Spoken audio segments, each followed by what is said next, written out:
Whitney Houston's body arrived in her home state of New Jersey very late last night as her family preps to lay her to rest.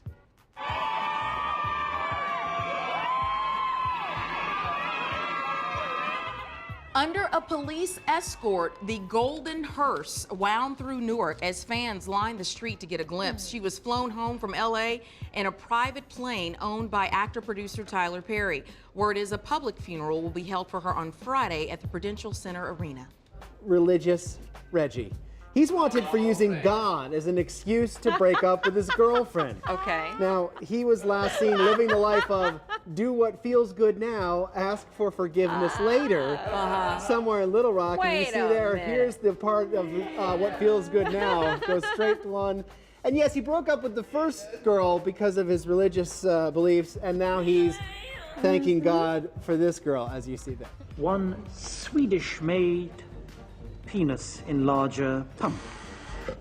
In an effort to defraud Medicare, Gary Winter targeted arthritis and diabetes patients through telemarketing. He bought penis pumps at adult stores, then told people that the regular use of such would help bladder control and increase blood flow in the urinary tract. He resold the $26 toys for $284 each. He now faces a fine and 3 years in prison, during which he may well be used as a human penis pump. Oh, wow. Well, Dave did his best last night to rile up a bevy of beauties awaiting the unveiling of this year's cover girl for Sports Illustrated swimsuit issue.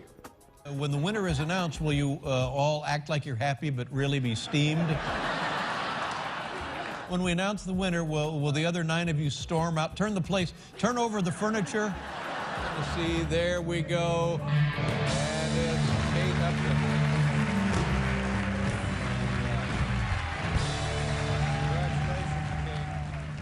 19-year-old. 19. Yeah, Buxom beauty Kate Upton, last year's Rookie of the Year, graces this year's cover, hitting store shelves this week, and that is a woman. Actually. Yeah, she was dating Mark Sanchez for a while. Was she really? Yeah, and she's an equestrian too. Oh, cool. Yes. Yeah, I like it because she's like not one of these little pixie sticks we usually see on Right, a magazine she has cover. some curves. She's got some to her. curves. Nice. Yeah. I never wanted my office to be on the 5th floor more in my life. No doubt, right? And yes, Great I did, view, I right? did count. Yes, it is a great view. Tell us what you think. What are you doing? What is that?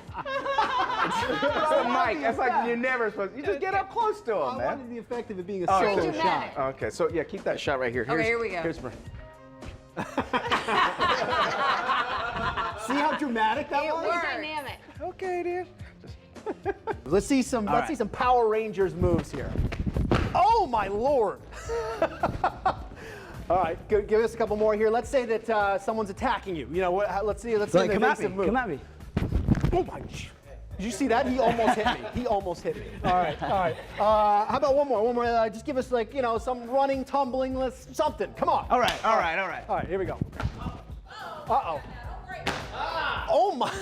Guys, come on. Let's give it up for that. Woo! Daily Buzz! So yeah, Carter goes around before he leaves and asks everybody. And how about him speaking out in the meeting yesterday? He's telling everybody, look, throw away your bottles. I got a recycling bin, but he didn't tell anybody where it's at. So just let you know, it's underneath the water fountain in the hallway. Okay. The recycle. Okay. And for the record, when he leaves, he never asked me if there's anything else I want. Are you serious? You're the only person he doesn't ask. Oh, Yeah. wow. I think that's implied, though, Mitch. You're the dad.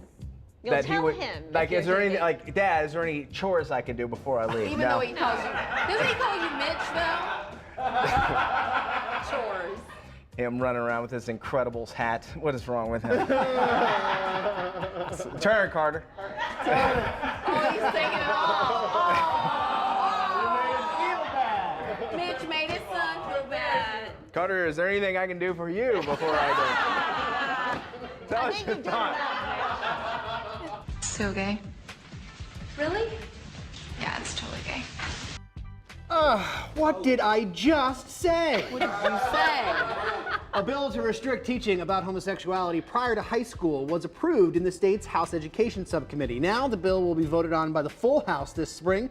Opponents say it stigmatizes homosexuality, while supporters argue it protects parents' rights to educate their kids on that matter. And I agree with this. I think it is. It's now a derogatory word. Yeah. You know, and I remember on my show I had out in Utah, I said it one time, and I got a lot of outrage. And I had one of the guys come in and they explained why, and I go, you know what, you're completely right. I think we should just drop the word as a derogatory statement. Right, which is a separate issue, though, about this. They're saying, though, that they don't want teaching about homosexuality in general in, like, health classes prior to high school. Well, that's gay.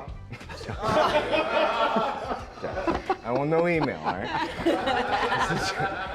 I had to go for some when Andy corrected You mean me. that in a 1930s sort of way? Yeah, like an Elton John back in the 80s kind of thing. Cervix. So you put the sample in the instead cup and then insert the fixture, and then you can walk around freely while nature's taking its course. Yeah, so a lot of people are doing this freely and let nature take its course, and then they take the sperm home and use a turkey baster or whatever and So when you By check the out way, at Starbucks, do you Enjoy your cereal this morning. My question is, do you ask for the soft cup at Starbucks? Yeah, now? I guess so. And you get to have eventually that wonderful moment, you know, when your child's 16, 17, 18-year-old, and you tell the story about how you were conceived in the bathroom of Starbucks. No, but I mean, think about it though. You can't check for diseases. I mean, you don't know. Yeah, you really have to filter these people out. I think it's really risky. Yeah, and if your mom was like very promiscuous, she's on every corner anyway. Oh my gosh. Just like Starbucks. Well, I guess the FDA is starting to step in because a lot of these sites, I mean, unless you're careful about how you screen people, there's no guarantee that you're not going to get somebody who might have some sort of STD. So now the FDA apparently is stepping in to try and maybe arrest some of these people, charge. I mean, it's kind of crazy. I know it's expensive, but I mean, I think this sounds pretty drastic. Pretty risky, At this point, I mean, what is the difference between doing this and just saying, well, Hooking up with a screw it. stranger? I'll just go to a bar on Friday night, you know, have a couple cocktails. You and don't have that intimacy. You just, hey, give me the goods. I'm out. Maybe that's all you want. Let us know what you think. Yeah, I'll get right on it. For the deposition, use the whole video? Will do. All right. Okay. All right. Okay. Guy has an Esquire after his name. In the weather center. Andy's standing on my podium. Get off the box. Get off your soapbox, But of Campbell. course, he's making the shot look No, more Andy, like I'm a that's freak not. up No, here. it's really that All tall. right, here we Jump on go. that beanstalk. We're going to continue this conversation. Are men happier than women? And most people are saying men are indeed happier. Lena Wilbank says most men are happier than women. They have the upper hand if it's a true man, not a boy. Ooh. Alicia Dupree says men are happier because they tend to not really take on as much as women do. Men let women do everything and then just sit back and take the credit. The next time I hear a man say, my wife and I had a baby, he should feel the pain and then see how happy he is. That's awesome. And Joe Lacoste says men are happier, among other things, because we can go to Arabic cultures and not cover our face. I like that. Okay. Well, there's some thought put into And that. Yeah. Abdil Rivera says men are happier than women. According to the poll, not if they're married. Oh! Let us know what you think.